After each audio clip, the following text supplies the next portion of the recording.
മുങ്ങൽ വിദഗ്ധരടക്കം നടത്തിയ തീവ്ര തെരച്ചിലിനൊടുവിലാണ് പമ്പയാറിന്റെ ഭാഗമായ പ്രയാർ ഇടക്കടവ് ഭാഗത്തു നിന്നും ഇടതുകൈയുടെ ഭാഗം ലഭിച്ചത്. ശരീരഭാഗം കരക്കെത്തിച്ച് വേഗത്തിൽ തന്നെ ഇൻക്വസ്റ്റ് നടപടികൾ പൂർത്തീകരിച്ചു.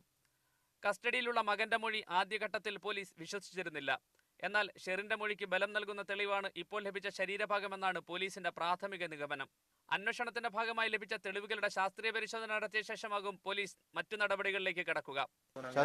ശാസ്ത്രീയ പരിശോധനയ്ക്ക് ശേഷം മാത്രമേ ഇതെല്ലാം ഉണ്ടാവുള്ളൂ. ഒന്നും പറയാറായി. വ്യാഴാഴ്ച മുതൽ കാണാതായ ചെങ്ങന്നൂർ വാഴാർമംഗലം ഉഴപ്പിൽ ജോയ് വി ജോൺ ദാരുണമായി കൊല്ലപ്പെട്ടതാണെന്ന് പോലീസ് നടത്തിയ അന്വേഷണത്തിൽ കണ്ടെത്തിയിരുന്നു.